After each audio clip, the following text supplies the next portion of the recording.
I'm standing now on a path that leads towards the upper part of Nachal Kidron. We are at the eastern side of Yerushalayim. Up here is the top of Ir David. Just up there you could see the very corner of the old city wall. That's the corner of the Temple Mount. That's the southeastern corner of the Har HaBayit.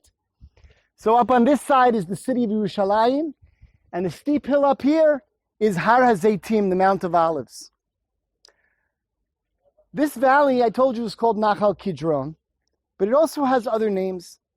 It's also known as emek hamelech.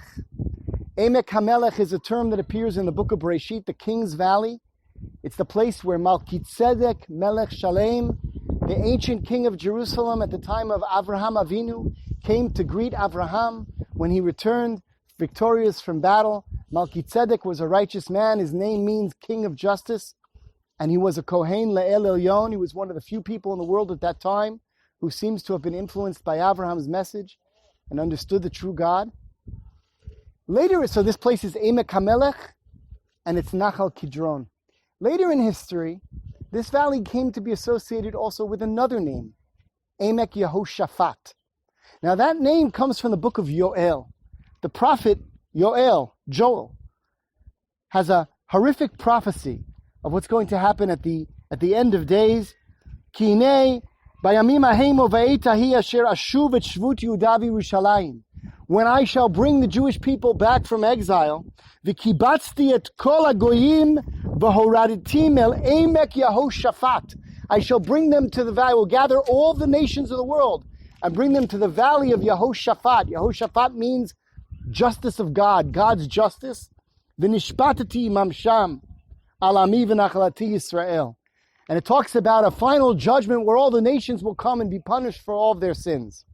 Now it's not clear when the Navi Yoel spoke about the valley of Yehoshaphat, it's not at all clear where that valley is, or even if that valley is a physical place.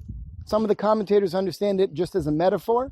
But for some reason, at some point, maybe in the time of the Talmud or afterwards, this valley came to be associated by that name, so much so that the local Arabs to this day call it Wadi Joz, the part that's above us here.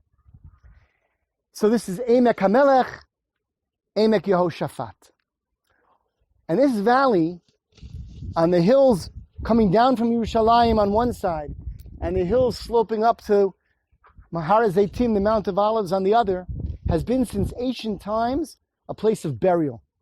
There are burial caves here that go back to the first temple period.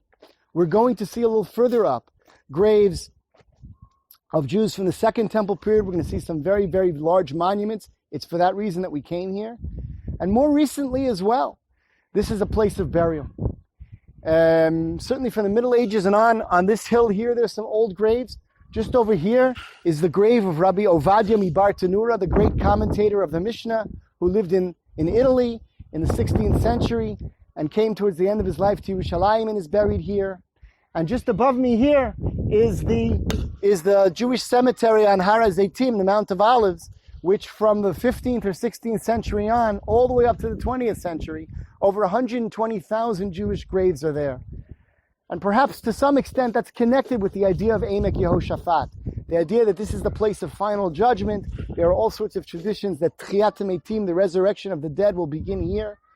So this area, beneath the Temple Mount and the walls of Yerushalayim, and the Mount of Olives that's opposite it, is a place, one of the oldest Jewish cemeteries. And we came to see a few of the monumental graves that are here. So we're going to walk up this way and we'll go see them.